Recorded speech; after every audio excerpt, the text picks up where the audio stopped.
என்ன சொன்னாலும் அது என்னவா குர்ஆன் ஹதீஸ் பிரகாரம் சட்டம் சொல்லுவாங்களாம். இந்த குர்ஆன் அதுல விளக்கோரை எழுதியிருக்கிறாங்களாம். அதுல நான் ஒண்ணு சொல்லிக்கிறேன். மதுஹப் நூல்ல நாய் நஜீஸா இல்லையான்னு ஒரு சட்டம் எழுதப்பட்டிருக்கிறது. அதே போல இறந்து போன பிராணியினுடைய எலும்பு சுத்தமா அசுத்தமா என்று ஒரு சட்டம் எழுதப்பட்டிருக்கிறது. அதற்கு இங்க என்ன தலைப்பு போட்டாங்க தெரியுமா? நாய் பிரியாணி, செத்த பிணத்தில் சூப்பு போட்டு குடிக்கலாமாம் அப்படின்னு தலைப்பு போட்டிருந்தாங்க. நாய் பிரியாணி சாப்பிட சொல்லுது என்பதை எங்க மதுஹப் சொன்னதாக நீங்கள் இங்கே ஆதாரத்தை எடுத்து வைக்க வேண்டும். முன்னாடி உட்கார்ந்து கேட்கிறோம். நாய் பிரியாணி சாப்பிட சொன்னதாக எங்கள் மதுஹப் நூலில் சொல்வதாக நீங்க எடுத்து வைக்கணும்.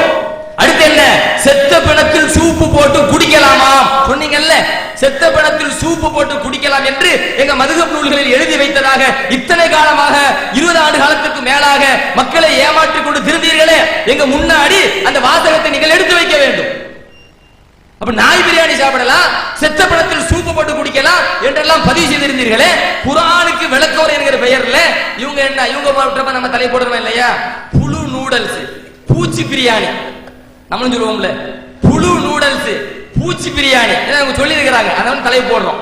என்ன ஒரு சட்டம் எழுதுறாங்க, புழு பூச்சி இனங்களை தடை செய்யும் விதமாக எந்த ஒரு வசனமும் குர்ஆனில் இல்லை, எந்த ஒரு ஹதீஸும் இல்லை.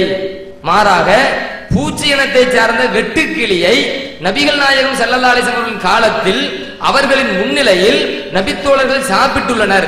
இதற்கு ஏராளமான சான்றுகள் உள்ளன. பூச்சி புழு இவற்றை சாப்பிடுவதற்கு எந்த தடையும் இல்லை, ஒரு வசனம் கூட இல்லை, ஒரு ஹதீஸ் கூட இல்லை. ஆனா ஸல்லல்லாஹு அலைஹி வஸல்லம் காலகட்டத்தில் வெட்டுக்கிளி என்கிறத சாப்பிட்டுருக்கிறாங்க. அப்படி இதுல பதிவு செஞ்சிருச்சு. உயிரினங்களில் தடை செய்யப்பட்ட இவை மட்டுமே, குர்ஆன்ல சொன்னது மட்டும்தான். இவை தவிர மற்ற எல்லா உயிரினங்களும் மனிதர்கள் உண்ண அனுமதிக்கப்பட்டவையாகும்.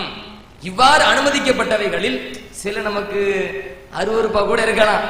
அப்படி இருந்தால் அதை தவிர்த்துக்கலாம், இடைவெளி போட்டுக்கிறது. புழு பூச்சி சாப்பிடுவதற்கு தடை இல்லை, புழு பூச்சி சாப்பிடுவதற்கு தடை இல்லை என்று சொல்கிறீர்களே, அருவருப்பை தவிர்த்துக்கலாம் சொல்றீங்களே, நீங்க என்ன சட்டம் வகுத்திருக்கிறீங்க? குர்ஆனும் ஹதீஸும் ஒரு சட்டம் சொல்கிறது என்று சொன்னால் அது மனது வெறுக்கிறது, அருவருப்பாக இருக்கிறது. யாராவது நடைமுறைப்படுத்தி காட்ட வேண்டும். நடைமுறைப்படுத்தி காட்ட முடியாத சட்டத்தை குர்ஆனும் சொல்லாது ஹதீஸும் சொல்லாது என்று சொல்லி மாநபி ஸல்லல்லாஹு அலைஹி வஸல்லம் சொன்ன சட்டத்தையே அது ஆபாசமாக சிந்திக்காமல் முறையாக சிந்தித்தால், யூதத்தனமாக சிந்திக்காமல் முறையாக சிந்தித்தால், யூத கைகுடித்தனமாக சிந்திக்காமல் முறையாக சிந்தித்தால் அது முறையா விளங்கலாம். அப்படி இருந்தும் கூட இது நடைமுறைக்கு சாத்தியமில்லை என்று சொல்லி எங்கள் பெருமானார் ஸல்லல்லாஹு அலைஹி வஸல்லம் ஹதீஸை மறுத்தீர்களே. இங்க புழு பூச்சை சாப்பிடலாம், அதுக்கு தடை இல்லை, அது அருவருப்பா தெரிஞ்சுக்கங்க என்று என்ன செய்றீங்க? புழு பூச்சை சாப்பிடுறதுக்கு தடை இல்லைன்னு பதிவு செஞ்சிருக்கீங்களே.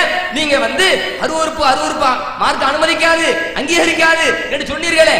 அருவருக்கக்கூடிய, மனசெல்லாம் பதறக்கூடிய, மயிர்கள் எல்லாம் முடிகள் எல்லாம் எஞ்சி நிற்கக்கூடிய, கூசக்கூடிய ஒரு காரியத்தை, ஒரு சட்டத்தை குர்ஆனும் சொல்லாது, நடைமுறைப்படுத்த முடியாத சட்டத்தை குர்ஆன் சொல்லாது சொன்னீங்கல்ல.